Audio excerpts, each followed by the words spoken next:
All right, what's up, guys? Before we get going, I just want to talk about shysportsbums.bigcartel.com. That's our online shop. That's where you could find all of our White Sox gear, our Bears gear, our Bums gear, and more. Anything and everything we sell is at shysportsbums.bigcartel.com. And what I want to mention is we're not getting rich off of this. The best way to support the Bums and the tailgates and the whiskeys at Comiskey's and hopefully Bears tailgates is by supporting us and buying a shirt. All of that money goes directly to bottles and food and drinks and stuff like that. And we want to thank everybody that's already bought a shirt. You're helping us out a lot. So as always, not only like, subscribe, and share, but head over to the store. All right, Baloney, start the show.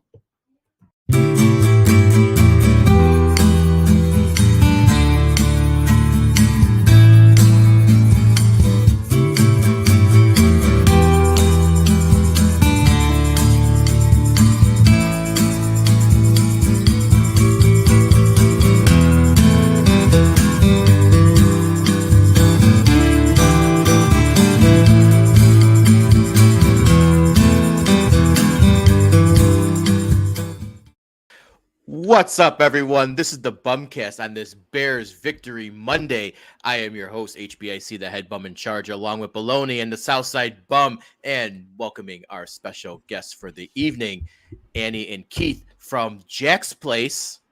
We want to welcome you guys to the BumCast. I think they're gone. This is a live show. They were just on, and they're gone. I'm going to remove them until they come back. Jason, how's your week going? I mean, okay, so, that's the first when the live broadcast. We lost our special guest. I kind of feel like that's Bob Pants all over again. Hot start.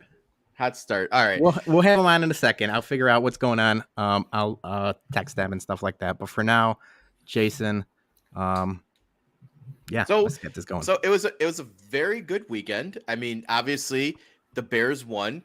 But I want to start off the podcast by giving a big middle finger and fuck you to all the haters out there, all the Bears doubters, all the ones who said that Justin Fields ain't the guy and this and the naysayers. So they're automatically getting a couple middle fingers up to start the show because there's a lot of negativity on that, on the Twitterverse and everything yesterday that started that game.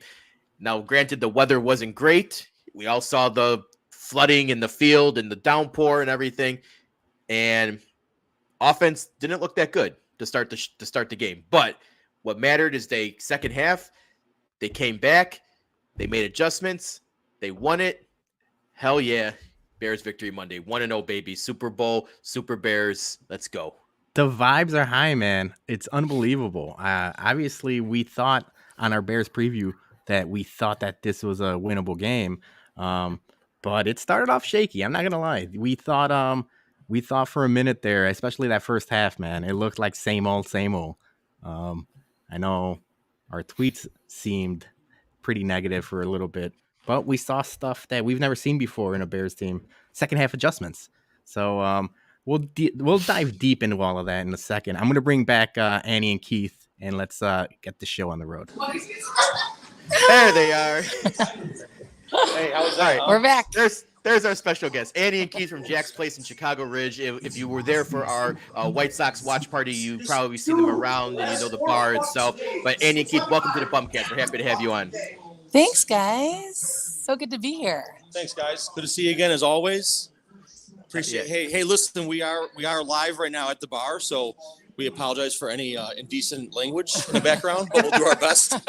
I mean, Jason's hosting the show. There's going to be indecent language. I already gave middle fingers and fuck you to the Bears haters yesterday. Exactly. We'll do the same then. Yeah.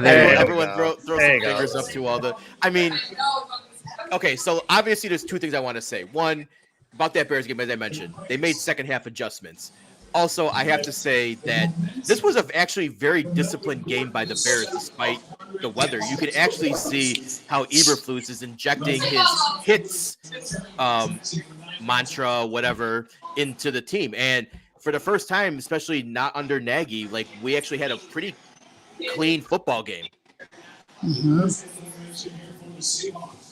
Yeah, so I had the same thing written down. The lack of penalties, the fact that the 49ers kind of beat themselves. That's what we expect Bears to be. The depth isn't what we thought, and the roster construction still isn't there. But if you're not getting penalties and you're not beating yourself, you're going to be in all these games. So I'm excited about it. Yeah. Keith, any thoughts on watching that game yesterday? What did you think of it? Oh yeah, man. It's I think right. We're always eternal optimists here in Chicago, right? So we come out hoping just for a good season, and I'll tell you, listen, being in the bar business as well, your business, man, it is directly affected by how good your teams are. So when the Bears are well and good, I mean, we're jamming, we're rocking and rolling, right? When the Bears are in the dumps, so are we. So we have a little bit of dual motivation to have a good Bears season. But you know what, you're right, it was an ugly game yesterday. I think if the weather was decent and Soldier Field didn't look like a sand pit, maybe it was a different outcome. But the hits thing. Yeah, right. And Annie said it herself, we were watching last night, the whole hits thing, it sounds like a high school mantra, right? But it works. You have some prima donna athletes that don't understand working hard sometimes. I think as fans, we all see that. And here we are, listening to coaches saying, you got to run hard. You got to play hard. And it maybe it's something new for guys that have been in the league for a few years, making millions and millions of dollars, right? So I like it. I'm excited. Yeah, I mean, it might sound tacky, it might sound cliched, but if the guys are buying in, that's all you could ask for, right? You want these teams to listen to their coach, and if they're buying in, that's what they hired him for. Yep. I agree. Allen Robinson could have used some of that hits mantra last year. Allen Robinson is, where's Waldo, man? He's gone. Yeah. Totally. Yeah. right. Johnny, thoughts on the game? Yeah, I mean, first of all, like I called it. I said that they were going to win, and they won. And they obviously it was under 40 and a half with the points total. But I wasn't surprised, man. I mean, I think this is one I think we all agreed on, and we circled that they were actually going to win this game. It was a very winnable game against the 49ers. Obviously, you were starting, rookie quarterback, his first start. I believe it was his first start, right? Trey Lance, he started. Yeah, his first start. It was his first start. So, I mean, he's going to have Jared as well, too. He did start off a lot better, but he definitely has a lot better weapons than Justin Fields does. But I mean, overall, I mean, it's how Peter mentioned earlier, the second half adjustments, something that, Nagy was actually some other coaches, past couldn't never do. So, I mean, it was just something very relieving to see them adjust in the second half and change the way that they were playing. And I know this is a rebuild season. I know all this stuff that, we're going to go through. We're going to go through, trial and error with this team, with the new coaching staff. But I'm definitely more optimistic. I'm more excited. If they lose, they lose. But it seems like they're going to lose and they're going to put up a fight. So I think for all Bears fans, we're all very excited what this team can accomplish moving forward. Yeah. So before we talk more, Annie, I know we're gonna have you back on later for some nonsense talk. So before we let you go for a bit, we want to promo our live watch party with you guys. That's coming up on October 9th. So we're gonna be back. We did our Sox watch party. Now it's back for Bears. So it's going to be against the Minnesota Vikings. And we've already started talking with you guys about specials and food and all that stuff. So we have a taco card, I believe, coming through for the game and some more giveaways as well. No purchase necessary. But we also have a couple other things you guys wanted to promote as well. Yeah, we're so excited. I mean, our live broadcast with you guys for the Sox game was so awesome. Our customers love it so much. So I think it's going to be even better with the Bears because that's just even bigger vibe. But yeah, that day at noon, we're bringing in Alex, our taco guy. He has the grill right out there outside the bar, right in the street. We kind of call it a parking lot, like taco tailgate, but we really can't drink outside, but we get the food outside. He serves awesome food. We're doing our giveaway of our long sleeve.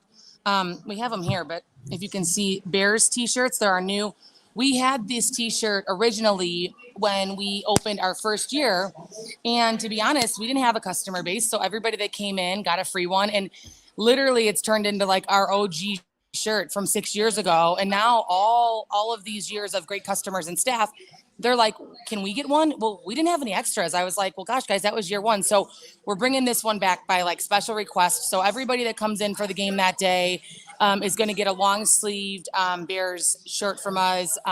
Again, other kind of fun giveaways we're going to do going forward into the year. We're raffling off this same version, but sweatshirt style. So those will be limited. They will not be a giveaway, but it'll be like a halftime and or maybe like halftime and end of game, 2 sweatshirt giveaway for each game. So tons of fun promos. And yeah, I mean, our Sunday games really crank it up, and we even have fun going into the 3:00 game. So it'll be fun. Great. And the thing I'm excited about is your brand new Bloody Mary. Oh my gosh, yes, our Brunchy Mary. It's awesome. We obviously offer Bloody Marys all the time, but the one that we really feature for the noon football games, Brunchy Mary, $15. It comes in a 22-ounce, really cool football glass. And then there's literally a 1 foot skewer in there. That's your garnishes of lemon, lime, 2 types of cheeses, pickles, olives. And then it's topped with a White Castle, fresh, not frozen. And then a donut on top. And then right behind that is a stalk of celery with a beef stick from Kickstart, who we support, a local company that does our Bloody Mary, beef stick and a piece of bacon. So $15. It's like a little meal. And then we also, with that kind of leads into when we don't have the food trucker Alex here doing tacos, we do a free pizza halftime buffet. And I shouldn't say buffet, more of like a spread, but we put out our pizzas from Joey's, however many we need. And then also a spread of, chicken tacos, taquitos, empanadas, mozzarella sticks. And that's a free halftime buffet all the time. So lots of good food. This Bloody, I'm telling you, cheeseburger, fresh bacon, donut. Right. You're speaking my language. Yeah. Mine too. I could just eat all that and not have any meals, and I'll be good. So that's why everyone needs to come down for the watch party on the 9th. It's going to be a fantastic time and drunken good time as always. We'll be doing another live recording of the podcast afterwards, but awesome. We wanted to promo that real quick. So Annie, I know you got to get back to some things real quick. I'll be back. We'll have you back for some nonsense in a little bit. Cool. Thanks, guys. All right. So back to some Bears talk here. I told everyone that, like Johnny, you said, I thought this was a very winnable game against Trey Lance's first career start. Obviously, it's on the road. It's in bad weather. I thought this was very, very good for Bears. Little alarming that we didn't see a lot of Darnell Mooney. I mean, obviously, maybe he couldn't get separation with the field and everything. We all know how much that sucks. So it was more of a run game. Offensive line looked a little better, but who knows how it's going to play on dry grass. I really liked what I saw from Khalil Herbert yesterday. I think he definitely ran with more force and just more burst than what we saw from Montgomery trying to do his cuts and weaving and everything. Yeah, man. I think, like you mentioned about the O-line, about Mooney, basically the offense in general, it's tough to judge under those conditions, because they weren't going to throw much. They weren't going to try to throw much. And, I mean, the first half was just them getting their footing and kind of getting their bearings about them. So it'll be interesting next Sunday night. That's when the real test happens, because I'm not putting much weight into, Herbert or Montgomery or anything like that, because it's almost like this was a fluke game. And I'm not saying the win was a fluke, but the weather was pretty brutal. Yeah. And we are going to actually get the Packers at the perfect time here, because Rodgers is in the mud. That team looked straight poo-poo yesterday against the Vikings, which I love seeing Rodgers get his ass handed to him. I'm not going to lie, but I think that the Bears could actually maybe somehow make a game of this. I don't know what you guys think. Keith? Yeah, absolutely, man. I mean, how many times can we go into game 2, right? Tied for first place in the division and have Rodgers kind of on his heels. He has no receiving core. Running game is suspect at best, right? I mean, who knows if maybe the dude's still on shrooms? Who knows? Right? For sure on drugs. For sure right. on drugs. No question, right? But let me tell you, a part of the Bears offense, it drives me crazy every year, is the tight end play. We have to have tight end play, right? I mean, Bears weather, we know it's coming. We know our field sucks, right? Guys like Mooney, those deep burner guys, they're nice to have, but if you can't hit your tight end on a 7-yard out consistently as an NFL quarterback or an offense, we got problems. And I think Cole Kmet needs to show up. He needs to step up, and him and Fields got to figure it out. Because if we're going to beat these good teams, we have to have Cole Kmet ready to go. You're speaking Peter's language. I've been harping on the Cole Kmet thing for like 2 years now. Again, I don't want to. I'm not going to pile on Cole Kmet this week because they had him blocking a lot of the time. But the fact that he got one target and he didn't really have. I mean, he was a non-factor in the receiving game. That can't happen against that can't happen against the Packers. If you want to beat Aaron Rodgers at Lambeau, Cole Kmet has to show up. Mooney's got to show up. Both running backs have to show up, and the O-line, man. I mean, the main thing about the line is they got to get into a rhythm. It seemed like that happened in the second half, and so did Justin Fields. That second half was night and day, and it's something like under the Nagy regime, there was no second half adjustments. There was no second half anything. So, yeah, man, I'm excited about this Green Bay game. I know they're beatable, and you mentioned that they've lost weapons. They've lost a lot of offensive line help, too. So if there's ever a chance the Bears are going to go into Lambeau and win, it's probably next Sunday. 100% agree. I think this is where you got to come out and do some smash mouth football. Let's hope that the defense can actually step up and do some covering this time. We came out of the game relatively healthy. Secondary looked pretty good, but again, we can't really judge so much because of the weather conditions. It was a very, sloppy game and a lot of running. So I mean, there's not really much I can. I mean, everything as much as I want to like jump in on the bandwagon and drink the Kool-Aid and all that. A lot of it we have to just kind of be like, what bad weather game.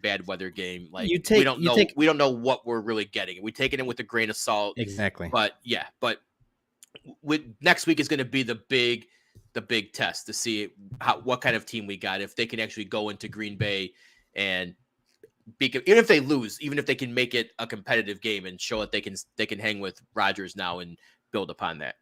The things we take with a grain of salt is obviously the win in general and their offensive performance, if you will. But the things you can kind of like hang your hat on is, like you mentioned, the lack of penalties and the fact that the rookies showed up. Man, Ryan Poles, we've been questioning him all season, and he had his guys ready to play, and obviously it was a lot of Eberflus too.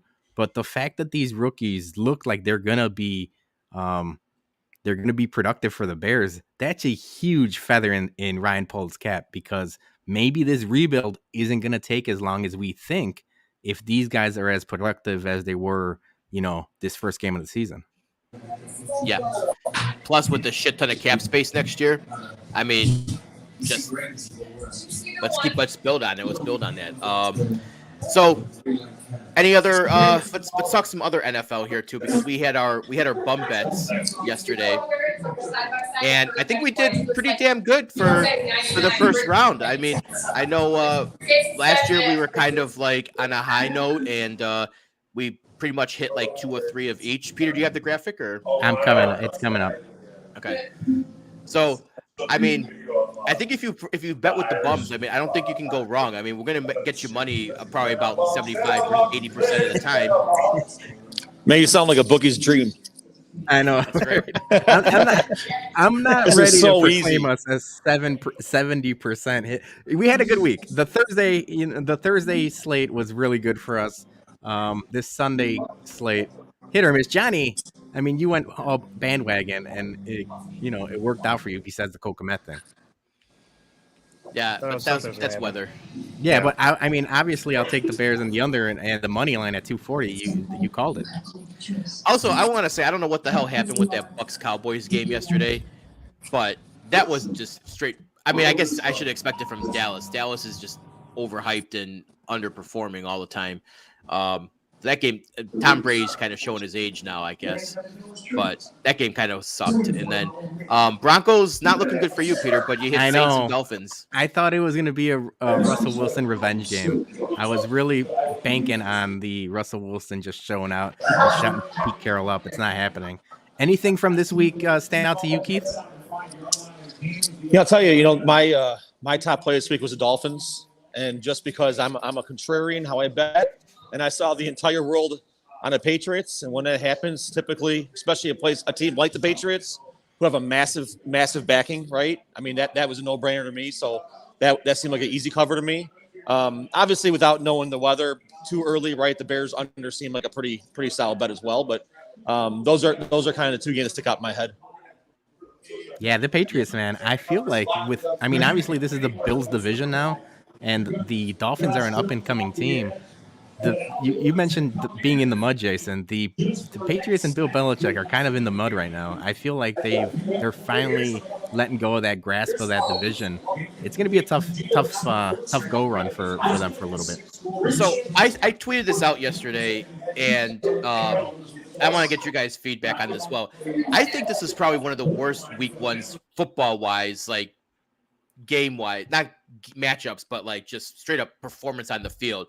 It was a lot of sloppy football, and I'm wondering if that has anything to do with them cutting back on preseason and the gaps in between, like the 2 weeks in between, and teams not wanting to play their guys in this shortened preseason now. But I mean, you saw a lot of penalties, a lot of turnovers. Like Joe Burrow, man, like holy shit, like 5 turnovers, like already, just too much bad play from guys. And I'm just wondering, like, is this a product of, just week one? Or is it something with preseason? But am I wrong here? There's bad football yesterday. There was a lot of bad football, but I feel like that happens every year. I feel like week one is kind of an outlier. It takes a couple weeks to really get going, get the offenses going. But the main thing is now more than ever, the NFL is a parity league, man. Besides the Chiefs, the Bills, and the very, very upper echelon teams, I could probably only name like 3 or 4. Everyone else is kind of just stuck in the middle, and penalties and a good play calling like that'll win you games, or and that's why I'm saying like the Bears have a really good shot of just not beating themselves, because even like the Joe Burrow Bengals, they're beatable, man. They have flaws. They Joe Burrow and Jamar Chase are very, very good, but they didn't do anything to address that O-line. And we talked about it last year. They're going to get him killed. I mean, he's already had knee injuries and he got shellacked. And I know that the Steelers are a very good defensive team, but it's week in, week out. Joe Burrow is not going to last 17 games if they keep beating them up.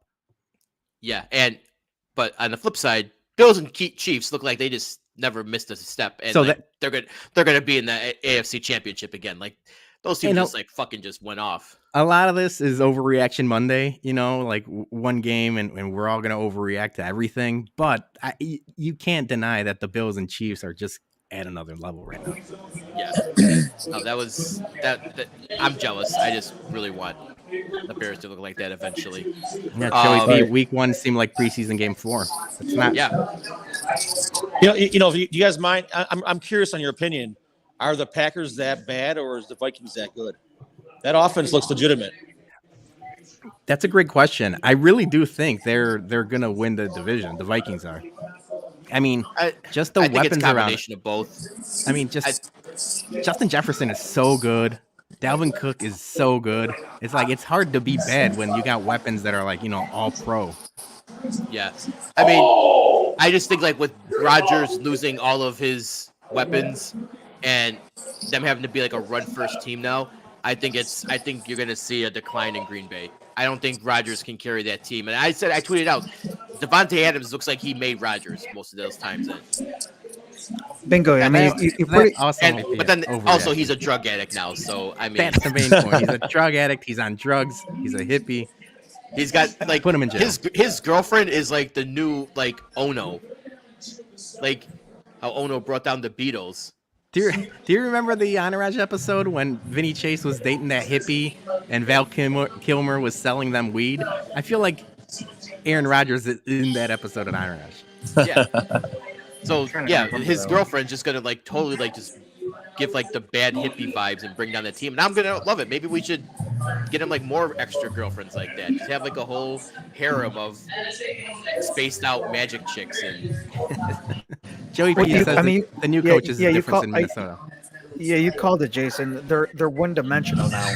Like you don't have all those weapons, so now like it's going to be a little bit more like recognizable as to what plays they're going to do. And obviously, this is going to frustrate Rodgers even more. I mean, you already see it on the sidelines every time when something doesn't go his way. He starts pouting like a baby and all that. I feel like this is going to be even more frustrating of a season.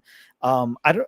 Obviously, everybody's going to pick the Packers because of Aaron Rodgers and what he can do, but man, you have to have talent around you as well too, and he doesn't have that in his wide receiver core, as we mentioned. So I just don't think that they should be crowned the winner over here. I think the Vikings are real good. They have a lot of weapons. I think I'll pick them to be the NFC. I know this is all Bears, and we still got a lot of games, but I'm being realistic. I just think the Vikings are a lot better team than the Packers are. I will say though, last year the Packers looked like dog water week 1, and they got blown out. And everybody said the same thing last year. I know they lost weapons, but I feel like we shouldn't count them out just yet, especially with Aaron Rodgers.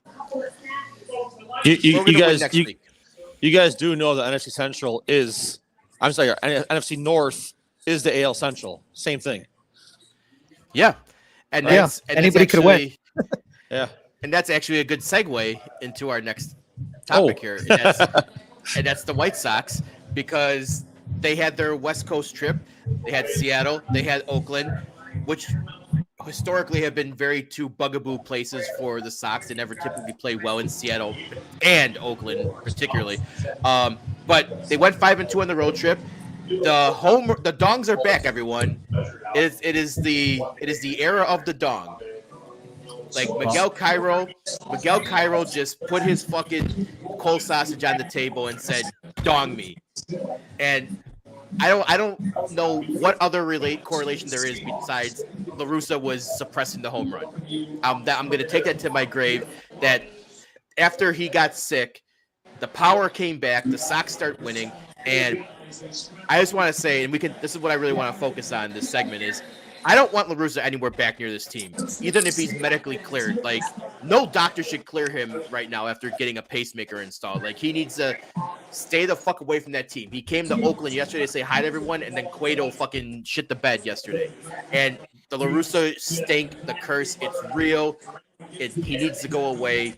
Just old yeller him. Not literally, but metaphorically. Man, tell us how you really feel. Yeah. Why don't bring out the Grim Reaper mask?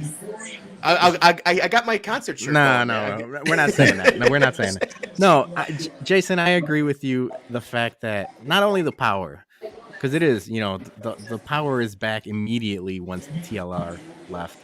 But it's not just that, man. It's the swagger. It's the hustle. Like, it's just things that we just didn't see week in and week out for the whole season, And now, all of a sudden, you mean to tell me these guys are ready to play? Like, we talked about it before, like the teams, take on the appearance of their coach. And if this guy's sleepy on the job, they're sleepy as well. And now that Miguel Cairo kind of turned these things around, I don't want to see TLR either. Not only just because of the White Sox, but realistically, man, he's 76 years old. He just got an installed pacemaker. He can't be traveling, rest up, enjoy your final years. Like, spend it with your family. Like, you don't need to be traveling. What do you have to prove? He's done everything he has to do in baseball. What do you have to prove? Especially fresh off a pacemaker. Yeah, nothing left to prove. Guys, thoughts? Keith? Well, go ahead, Keith. Go ahead, Keith. Oh, yeah. This is sentiment we were saying is they play looser, right? You can see it. I mean, listen, Rami. I don't know anything about this guy, but I know he plays hard. He runs hard. He's a high energy guy. Listen, Moncada woke up.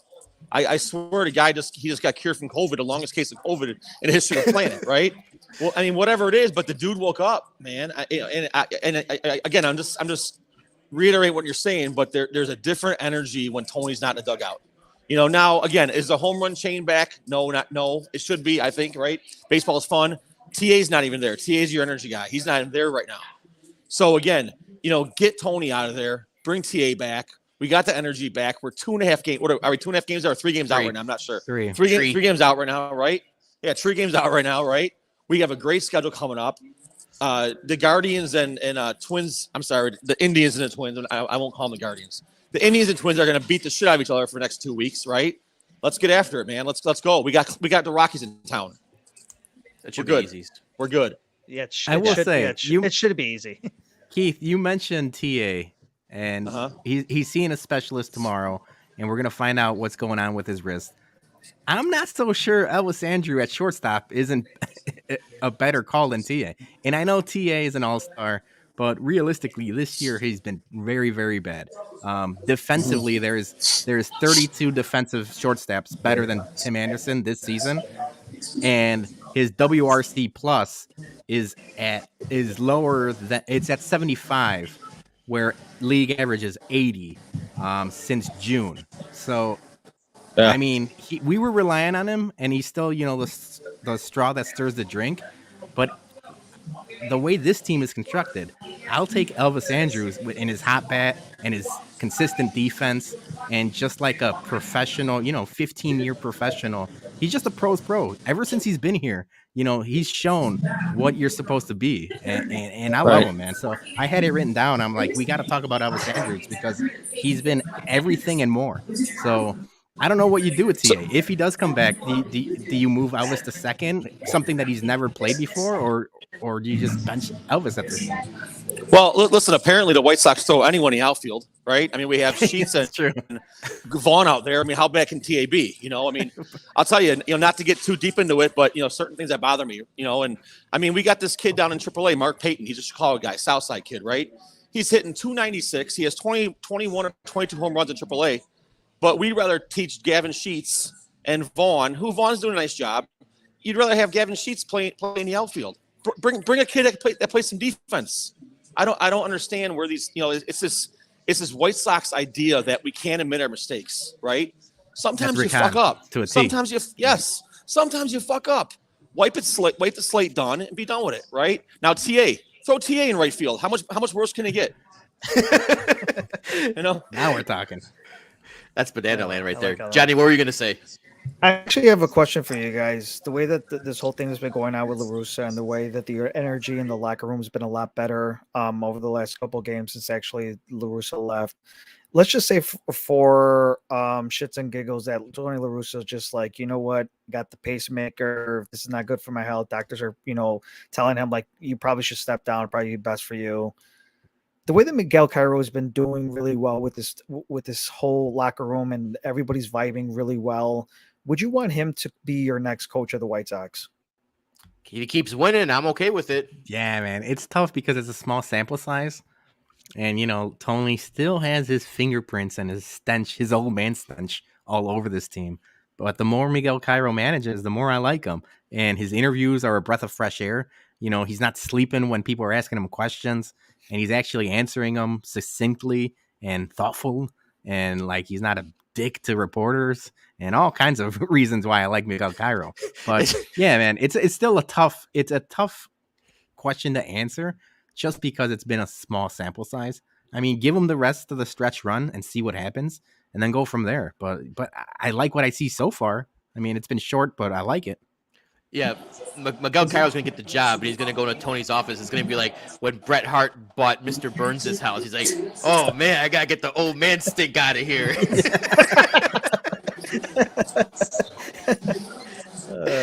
Yeah, I wouldn't mind having him on there as a coach, but obviously you got to get a little Frank fuck the home run Medicino. Get rid of him. Get actually a nice – can we just get Konerko as, like, hitting coach? Get Frank Thomas as a hitting coach. Why can't we get a good White Sox legend to be a hitting coach? Jermaine Dye? Maglio Ordonez? Yeah, get one of those guys to be the hitting coach. Hold on, but then here again, and I know that, like, I get that. But how are they all of a sudden starting to hit home runs? How are they all of a sudden, like, once La Russa left, like, everything has been like are we still blaming Frank for this whole season? No, I told you it's a conspiracy to play like shit to get Tony fired. That's why every time they were saying we need to get the fire. We have to have the fire. Like that was code for them to fire La Russa because they were sick of his shit. And I also said I think that the Cuban guys relate to a Latin manager. I mean, he's Venezuelan, but I think that all those guys, they just relate. I feel like they can relate to him better, and they actually probably enjoy showing up to work now. So you like your job, you're having fun, you're gonna be more productive. So I think it's everything. It's just they got caught in a Tony La Russa shit sandwich, and now they got to like toss it out. And back another Simpsons reference. You can't have like the Homer Hoagie sub that's getting all moldy and disgusting, and it's like a foot long, and like he's Still want to eat it. No, and he's like, "Oh, delicious sandwich." That's the White Sox and Tony La Russa. The Russa's a sandwich, and Rick Hahn is Homer not wanting to get rid of the sandwich. And also, it's more Jerry. I think it's more Jerry not wanting to get rid of the sandwich. That's true, Jerry. Sorry. So what's the strategy then, right? Let's predict it. Let's make some fun predictions. What's the strategy? Tony's doctors say, "Hey, wink, wink, you can't go back." That's what we're all hanging our hats on. Is like these doctors better not be reckless and let this guy coach again. He's 76 years old. He's got a pacemaker. Right. Somebody, Simpsons. You know, we need some more Simpsons. Rick I hope we don't get sued by Disney or something. Yeah, we're gonna get sued by Fox. No, but realistically, you know, like it all hangs on what the doctors sell them. And like this franchise is kind of held hostage until otherwise. Right. Yeah, I think they probably say thank you for your service. You want an office job? We'll give you something nice and cushy. Hopefully, it doesn't involve like roster decisions, and hopefully he can take Garcia on its way out. Because I don't know when TA gets activated, I don't know how you keep Lurie Garcia on this team when you have Elvis and Rami just like fucking mashing and he got home runs and base hits and just defense. Like I don't know how you can make a case to keep Lurie when TA comes back.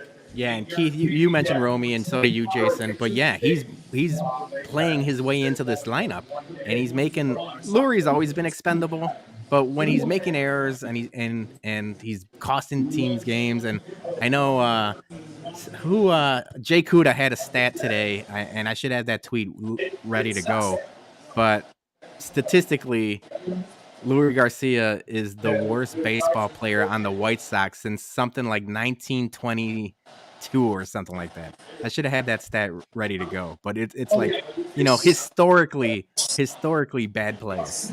Right. Yeah. So I mean, we got the Rockies coming up. Obviously, we should beat the Rockies at home. We got the power back finally. Then we got the big series against the Indian. Like we got to make sure that's got to be 2 or 3 or a sweep. We can't take anything else. It has to be 3 or a sweep. Not even 2, because the problem is, and it's it's a 4-game series. I wanted to what worries me is not even the games back. It's the games in the loss column.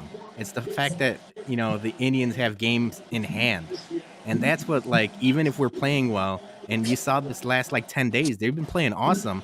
You just can't make up that ground when they got those games in hand. So yeah, man, they got to go into Cleveland and they got to, you know, put the bat on the ball and pitch some shutout innings and really show that they deserve to win this division, because they haven't shown it since then. I mean, all season. But we have to get Naylor out. Yeah, we have to get Naylor out. I don't get it. Yeah. I mean, he's the Mike Sweeney. I'm older than you guys, but he's the Mike Sweeney. I remember Mike Sweeney. I remember Mike Sweeney. Yeah. Right. I mean that dude hit 800 against us. You know, I mean Naylor's he's our thorn, and we got to get mentally past that. Get him out, right? However, put him on base. I don't care. Whatever. The guy just crushes us. You know. So, but I think we're ready. I think we're playing well. We couldn't ask for a better spot right now, considering the first 4 months of the season, right? I think we're in good shape. Yeah, but the only thing that sucks though is like we're running out of time. We got like 20 games. We got 20 games left. We're 3 back in the column. It's got to happen this week. Like, so you gotta go on a run. I got one more question for you guys on the White Sox, and it's something that the 108 guys asked, and the Sox Machine podcast also asked, and it's knowing that you need to have this first game against the Guardians, and you had the day off on Monday, and you have a next day off next Monday. Do you flip Giolito and Cease so that Cease plays against the Indians and Giolito plays against the Rockies? Because I've been saying the same thing. I think you have to have this game, and I don't trust Giolito. And I understand, you want to keep pitchers in rhythm and stuff like that, but you got days off. You have days off to play with. So it's like, I'll take my chances with Giolito against the Rockies and then have Cisco just for that first game, that one-off against Cleveland, because it's almost like a must win. That's going to be a playoff game. Mm-hmm. Yeah, I 100% agree. I don't want Gio sniffing against Cleveland at all. Like, So it'll be interesting. I don't know if they're going to do it. I'm not sure they're going to do it. Well, hopefully Miguel Cairo has some balls and he actually does it. So, Yeah. All right, Keith, we want to bring Annie back now for some. Oh, for some yeah. nonsense Hey, talk that's all here. right. No, I'm we gonna appreciate. no, you guys have been awesome, man. I said I love it. I love what you guys do. We love partnering with you guys. We look forward to a lot more events together, and I'll bring the Boston here, and she'll be entertaining. You'll enjoy her. Appreciate it, So Keith. Thanks, I'll be right man. back. All right, boys. Have a good one. Thanks, Keith. Keith. All right, so that was Keith from Jack's Place. We're gonna bring Annie back because I am putting on. I'm going in my time machine right now, and for one night only, I am gonna bring back Mr. ClubInTheChi. So for those that don't know what any of this means, explain to the people who, before there was HBIC, there was ClubInTheChi. There was.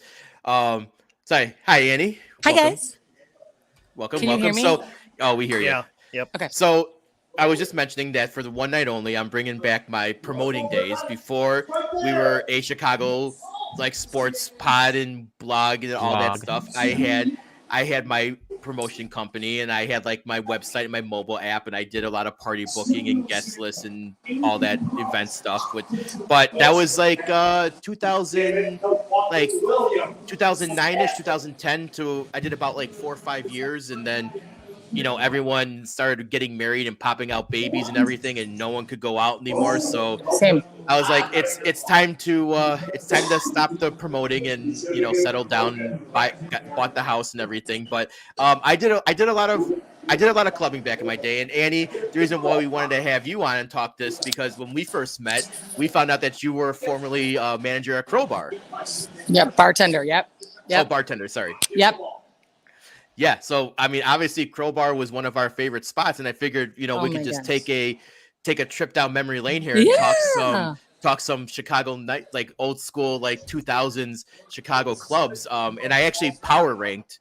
Really, that's the thing that I think is hard now, even though, like you said, we're more grown up now and we're not out clubbing, but the clubs are not at all what they used to be. And I know that sounds so cliche. I know probably every generation wants to say that, right? But our time of that exact window that you were talking about, I came out of college in 2002 and I was 21 years old and I started bartending downtown. First, I told you in Lincoln Park at Bordeaux's. Todd Bordenero owned Lincoln or Bordeaux's. Oh. Yep.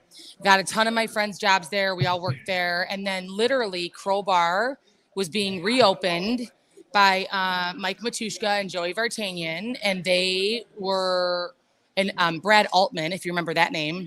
Oh yeah, Brad, right? Altman, the Brad Altman list. Yeah. So Brad came to me at Bordeaux's and said, "Listen, there's a big nightclub that's going to be interviewing, and do you want to come and interview?" And I was like, "Okay, but I have to work at Bordeaux's tonight." He's like, "No, just come on."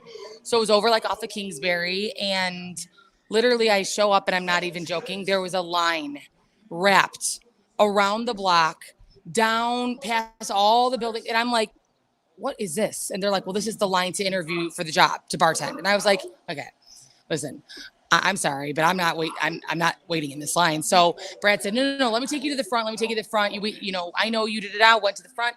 And I swear it was I'm so glad that I didn't walk away from that because like you said, I did it for about 8 years. There's just nothing like it. And there still is nothing like it. And even when Keith and I tried to go to Las Vegas and have a great night at Marquee, we'll get a table and have fun or do something. And it's it just still is nothing like what Chicago, true Crowbar days, no rules, have fun. I mean, as a bartender, I was trained that we never said no. Unless it was something completely illegal that the owners were that it would put the bar in jeopardy. You tell the customer yes to everything. You want to dance on the bar? Sure. You want to take your shirt off? Sure. You wanted to take 1,000,000 shots? Sure. You want to smoke a cigarette right here? Sure. There was never a no. And it went until 4 or 5 in the morning. So I don't know how I did it, but it was the best. I'm tired just thinking about those days. Oh my God. I would walk. VIPs, the strip club was right next to us. So we would walk out and it'd be 5, 6 in the morning and the sun is shining. And I had this guilt. Like I was like really coming from like doing something so wrong. And I'm like, oh my God, I've been at work since 10 p.m. But the sun is shining. You're in bar clothes. At the time you could smoke in the bars. You smell like cigarettes. And now I'm driving home and it's 7 a.m. So it was awesome.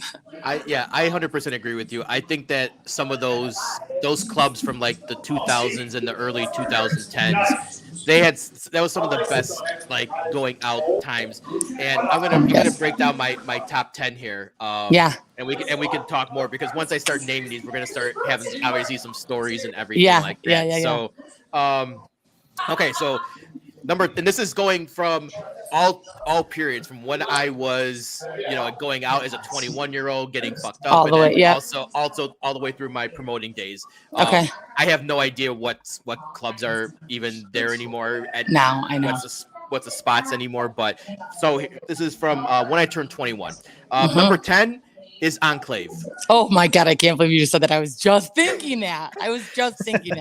So Enclave there was nothing too fancy. It was just your good club. It didn't stand out. It didn't like do anything special. It was just like you wanted like a no bullshit club. You can go there, hear some good music. It had a lot of space. You weren't crammed all the time. It was just like a decent night out anytime you went there. And it's also the place where the infamous photo of us was taken. Oh my God. Let me see if I know people in that. No, I don't know. Yeah, it's us about 50 pounds ago. Oh my God. Okay. I was looking. Yep. This was like 2007. This was a night we got bottle service at Enclave, and it was just apparently Jersey Shore. It was Jersey Shore douchebag night there. I'm the only one with the same haircut. Everyone else has the Jersey Shore spiky hair. Joey P. Credit to Joey P. He doesn't age. No, right. He does not. But yeah, that's my number 10. It was just a decent club. Okay. Okay. Number 9 is the Mid. And Mid? Yeah. I was too old for the wow. Mid at that point. Yeah. I put the Mid on here because this was where the Mid came on when it was that era of like you go to the club to see the DJ. Because back in our days, it was you just went out to the club. You didn't care you didn't know who was DJing. There wasn't a big name there. You just went there to go dance, drink, try to meet someone. There wasn't anything of like you got to buy tickets to see that there's this headline DJ. Right. You got to spend $5,000 on this table and everything. But during my promoting days, it was very good. Who did you have in the DJ? Did you have Nathan Scott then, or was that after you? Who was in your VIP room then? It was Nathan Scott. It was Nathan. Okay, because Nathan was Crowbar on Saturdays, so I know he was Mid the opposite days. Yeah. So, but the guys at the Mid always took care of me. And they all, no matter who was DJing, if I was just a little patient, I could always get me and a guest in, and I didn't have to. But if there was a DJ, and this is when I really started getting into like club music and everything. Yeah. If there was a really good DJ there, that was a good venue to see a DJ because it was just so like intimate and you could feel I spent like a couple of New Year's Eves there. Yeah. But I had like I said, it's number 9 just because for me, I was always well taken care of, and I got to see some really good DJs, especially when you go like up by the balcony up there and you can look down and it's like boom right there. Yeah. Number 8, one of our favorites, Level and Proof. Oh yeah. I literally lived next door to Level. So I lived at State and Cedar. I was at 21 East Cedar next to the Puma store. Yeah. So Babyface and all those guys that were running Level. I mean, like literally it was like we'd get dropped off, and because I walked home, I mean, Level was were you around when like Matt Warner was the GM? I am still friends with Matt. Yes. So am I. Keith and I love going to Route 66 because it's still great in Wrigleyville. But I mean, literally, Level was like, no matter what we did, we were stopping in there for the last drink of the night because we stumbled 2 doors down. every night. Yep. So, And yep. What we liked about Level was that no matter if you went there early and then you ended up at Yep. at a 5 a.m. bar, or you went to the bars and you ended up at 5 a.m. Level, Yep. like no Or matter even if what, you it were was, like I was at Tavern on Rush in Carmine's, and then we'd stumble down after sitting there a little long, and then Level was the nightcap. yeah. No, that was always our spot in on Russian Division. Yeah, totally. Number 7, probably a sleeper for most people. One of my favorites, Zentra. Oh, I never. I think that was before. I think that was when I was away at school because I never got the whole Zentra. So Zentra was awesome because it had 3 rooms, and like the one room you had like your top 40, like rap, pop, all that stuff. Then you had the chill room where you had like the hookahs and you had like deep house and techno, and then the upstairs was like your big room club music, and it was like a different vibe in each room. And sometimes they even had a little guy in the little beer garden patio there making food for people at like midnight. Jason, is that the place you had your birthday? Yeah, that right by had Uncle Julio. No, well, that is now. But that's where across around from there, Joe's on Weed Street was. Okay. But they also had the best birthday package for everyone because the birthday person got free shots all night. Oh. And the first time I met this motherfucker, he was ordering me shots of Hennessy all night. Oh shit! It was me, Joey P. Or I think me and Joey P. I know you Joey was P. there and Manny. Sure. We were doing Incredible Hulks. That was the one time I was doing Incredible Hulks. Yeah, what a bad idea. Just a bunch of bad ideas in the 20s. Because I had the wristband, you guys kept on making me do shots of Hennessy all night, and that was God. That was like I was thinking I was like 23 at the time, so like dark liquor wasn't my thing. It was all like vodka and tequila. So like that was a bad night. But I love Zentra just for like a great night. Chill. Can't get rid of you now. Number 6, every Wednesday at Reserve. Yeah. Yep. Shout out Azigian. Yep. I mean, I think I lived at Reserve on Wednesdays for like a year straight, and you get there a little early, you go to open bar, you stay there till about like 1 a.m. or something, and you bounce to like Rhino or Spy Bar or something. But But yeah, Reserve was just one of our favorite spots on a Wednesday night, and I'll never have enough good things to say about that place. For sure, I agree. Number 5, Soundbar. Yeah. And Soundbar gets a nod because back in the early days of Soundbar, when you got the sound card and you paid like your $40-50 for the sound card, and then you could just get in whenever you wanted for like half price or whatever it was, or free on certain nights. But just like the old school days of like you go downstairs and you got the hip hop and you got the red room and the orange room and you do some bottle service down there and you just on the couches. It was always Soundbar was always a good time, and even with the big dance floor, it was definitely one of like it's still open. It's one of the only few. There's only 2 places on my list that are still open, and that's one of them. Yep. Number 4 is White Star. Oh my God! Listen, I might remove you from this list. I might remove you. I mean, White Star. You're the host of the podcast. White Star, literally with. Oh my God! There was I don't know if you remember back like Grant Coster. Do you remember that name?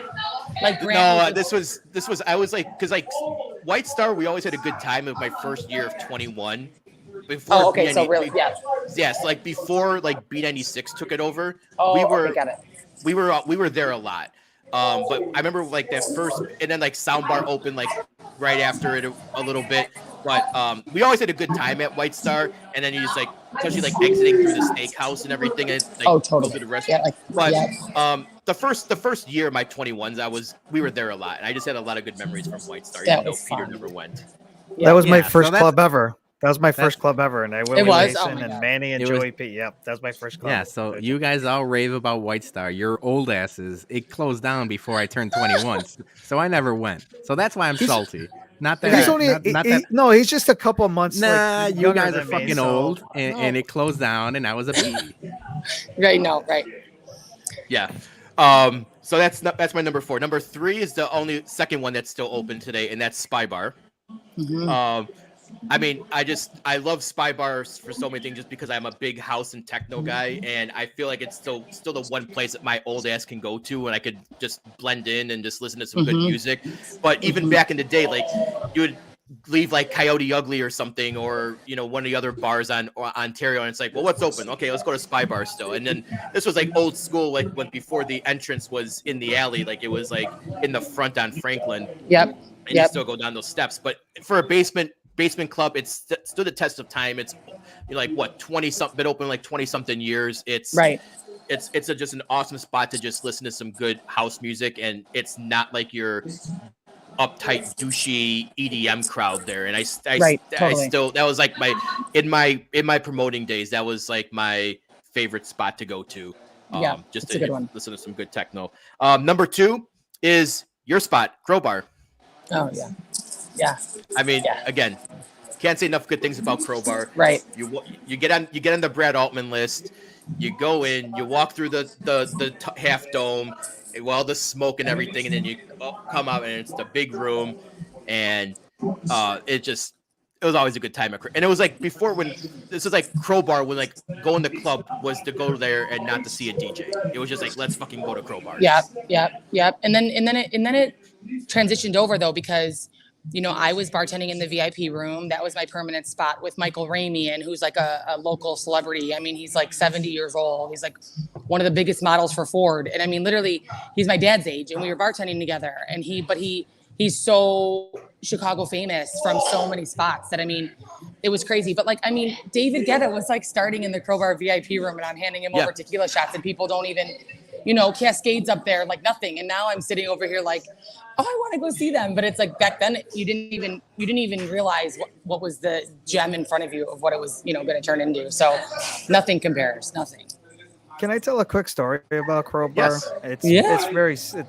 Here. So we went to a birthday. It was Kevin Dillon from Entourage. It was his birthday. Peter, I don't know if you went to that same one as well too, Jason. I don't know if you remember that. I remember. So I had this is the back of the days. Nobody had I think everybody always had cameras every time when they used to go out. Pre-cell phone. Yeah, pre-cell phone. So I mean, everybody had cell phones, but it didn't have the same anyways. There you go. So I had my camera, and I didn't know this. I didn't know that they had these special instructions in there.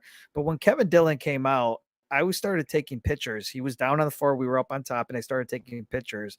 Well, this bouncer came up and smacked my camera. I luckily I caught it in time. He didn't like break it, but he like literally slapped me like I was like a 5-year-old and says like, you can't take any pictures. Like, well, I told him I didn't know that. Like, I didn't know that was on the flyer. Like, and all you have to say is like, there's no pictures. You didn't have to smack it. Smack my hand like I was trying to. I had a hot stove or anything like that. But yeah, I just remember that vaguely. Just like I was taking innocent pictures. Yeah, I can understand this celebrity. Maybe they don't want pictures. I didn't know that at the time. But the thing that the bouncer had to slap me, like I just thought it was kind of ridiculous. So, yeah. You don't take pictures of Johnny Drama and get away with it. Right. I will say that I didn't know that.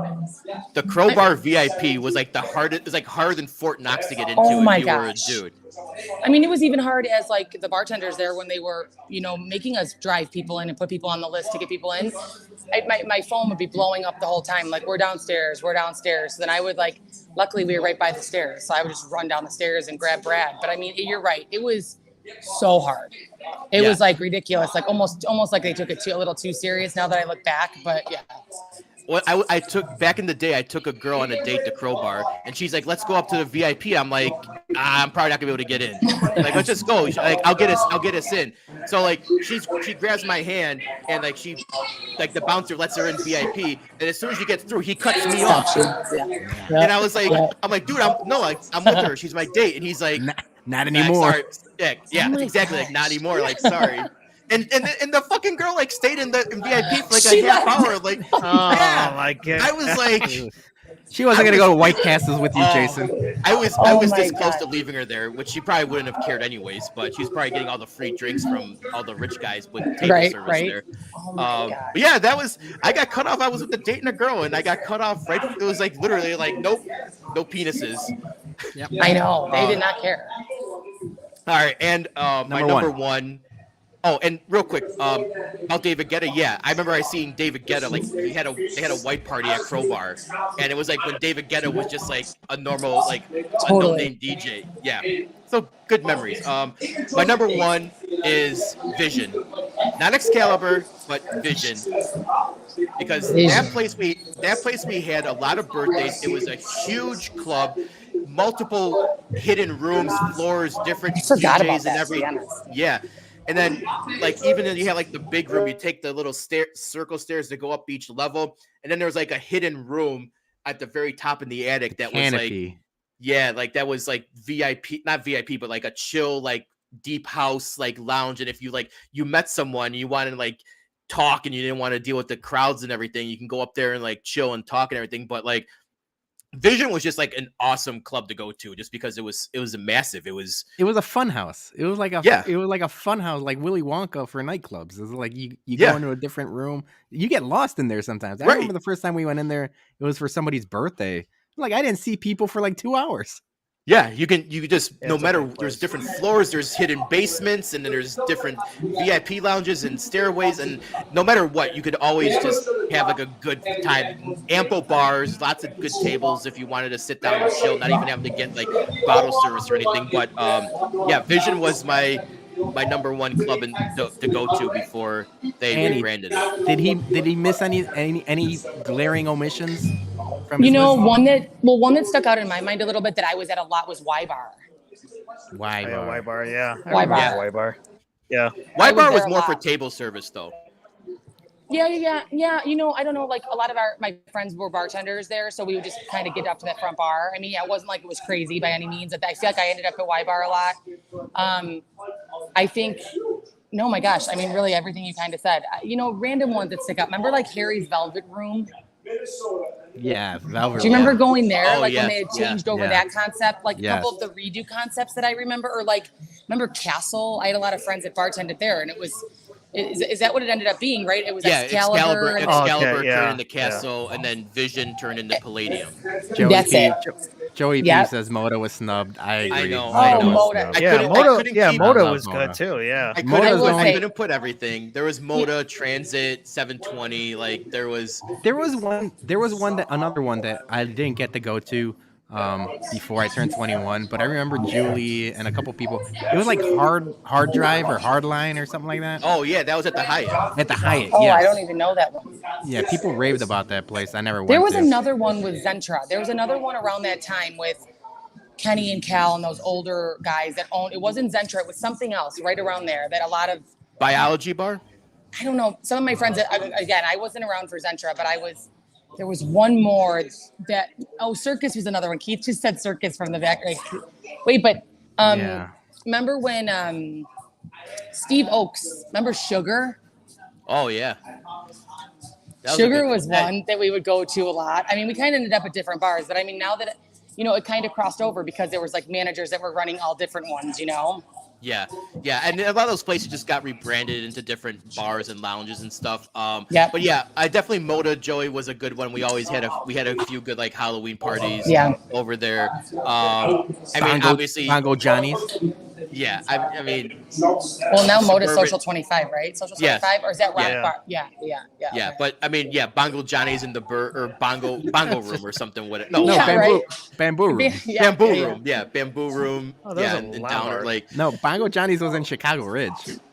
Oh my yeah, that was God, like by the, me that was and like Jax? the, that was like Yeah. the kiddie that was like the kiddie club. That was the was on, like, 17, it was on, like, 18 and Ridgeland. over. Like I know Zero this is Gravity. I know this is Chicago nightclubs, but we have to put this out there. Bourbon Street, 115 Bourbon Street. Bourbon Street, Thursday Bourbon nights. Street. Thursday nights. You know what? Thursday Bourbon nights, Street baby. still holds their own so good. I mean, it's like Yeah. over here, that's like my competition around here, but it's so big that it's not even, but it's like the same kind of people, but it holds the big venue. So it's like, yeah. Yeah. So that's my Chicago club power ranking. That was good. Annie, I want to thank you for joining us. Yeah. One more plug for the watch party before we Oh, go. yeah. because, I know. Yes. I love it. We October appreciate 9th. you and Keith. No, we love having you guys in. And again, they love the live audience, like interacting with you all. And the tackle guy and the shirts, and it'll be a great day. So everybody come out. Yep. Can't wait. Annie, thank you so much. We'll see you guys soon. Thank you guys. Bye. Thanks, Annie. All right. That was Keith and Annie from Jack's Place. And as always, we're going to close the show with our bums of the week. Oh, man. Never mind. I think he's a bum. I think he's an absolute bum. Because you're training like a damn bum, you know that? Bum. A bum. There I it like is. that. I There thought we I go. lost it for a second. All right. Johnny, why don't you start us off today? Both are in the same venue, and it happened yesterday. MVP is the Chicago Bears fans who stuck out in that terrible weather. I know my dad and my uncles, they went to the game yesterday and they were soaked, even though they had that canopy. They had the canopy, but still it was overall, like, it was just bad weather overall, just even walking to the stadium and whatnot. So I heard a lot of stories. Obviously we saw that that video of the the waterfalls downpour, and all that. the Yeah, waterfall, yeah. which is going to lead me to my what a bum is the Soldier Field. I mean, this whole thing, like with this whole Arlington thing, I mean, this is just like Yesterday was the best case scenario for Arlington. It was best Heights. case. Yeah, it was basically I mean, they put in new grass like 2 weeks ago and all that, and everybody was slipping and sliding. I mean, it was just The lines everything was looked terrible. like this. Yeah, the lines were terrible. Just everything about that was just brutal, and that's one thing it was just bad all around, and I feel real bad for the people who went to the game. And I know obviously they enjoyed themselves, some didn't. If you were drinking or not, regardless, it was just it's time to have a dome and all that. So I think this is just more of like, we got to get this whole thing moving with this whole new stadium. So Yep. And also about the stadium, the fact that Ted Phillips said it's not going to be a retractable dome is straight out dumb.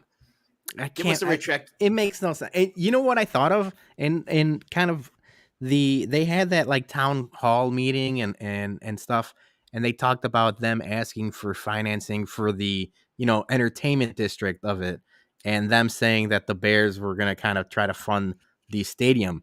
And I'm like, oh, no wonder they're not going to have a retractable roof, because that's the part that they're paying for. Of course, they're going to go cheap on the parts where they got the bill for them.